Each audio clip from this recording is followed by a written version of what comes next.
बांग्लादेश रे हिंदू मानक उपरे होइतिबा अन्याय अत्याचार एवं गिरफ्तारी घटना रे सरकार हस्तक्षेप करी चाप प्रयोग सकाशे हिंदू सुरक्षा मंच घुमुसर सांगठनिक जिला तरफ आज प्रधानमंत्री और राष्ट्रपति उद्देश्य रे एक स्मारक पत्र भंजनगर उपजिलापाल अनिल कुमार सेठी माध्यम प्रदान कर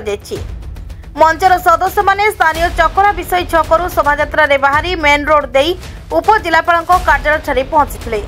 सेमानक दाबी मध्य बांग्लादेश रे हिंदू संप्रदाय विरुद्ध रे षड्यंत्र करा घटनागुड़िक अत्यंत निंदनीय। निकटरे बांग्लादेश रे शांतिपूर्ण भाव में हिंदू अधिकार तथा सेमानक पूजा पाठ स्थान संरक्षण पई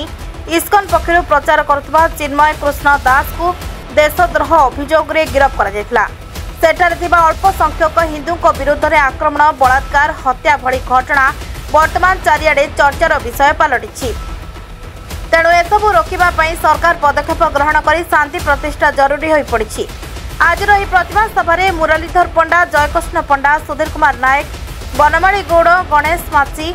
बीजेपी युव मोर्चा घुमुसर संगठक दीपक कुमार प्रधान, समाजसेवी मनोज मिश्र, अरक्षित परिचय और बहु इस्कन कर्मकर्ता जोग देथिले।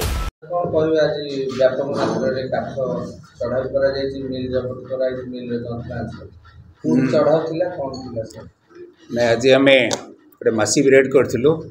बरगढ़ गांगपुर गाँव में जो थे आम 3टा इलिगाल समिल पूरा रूट आउट करूँ सहित पखापाखि 300 सेफ्टी सन साइजेस आउ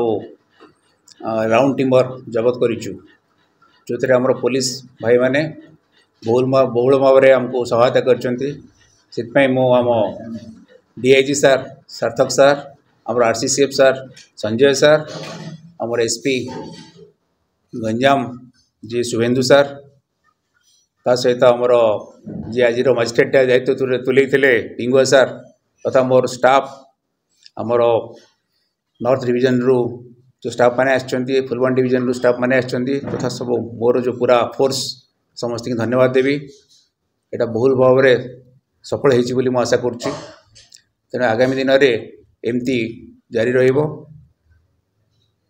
सर जो जबत काठ सहित जंत्रांश जो जबत यार आनुमानिक मूल्य केते सर पखापाखि 10 लाख टंकार अधिक हम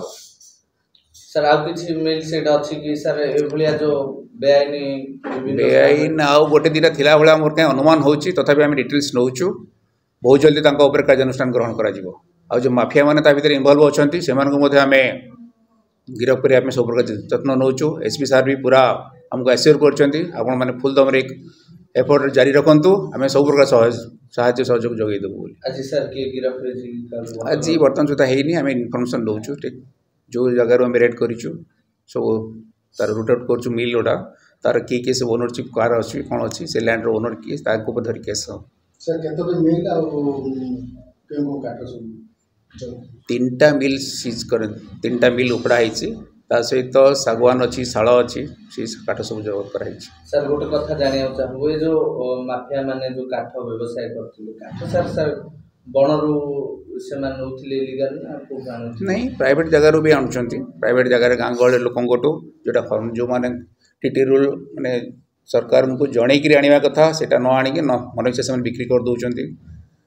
सेठू से माने किसी कलेक्शन करचंती सब जंगल रू नाही अन्य जंगल रू किछु जो पटालैंड भी लोक बिक्री कर भी आम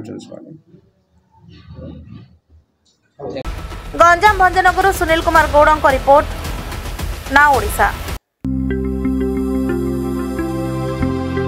लेटेस्ट न्यूज अपडेट पाई www.naodisha.com को लॉगिन करंतु।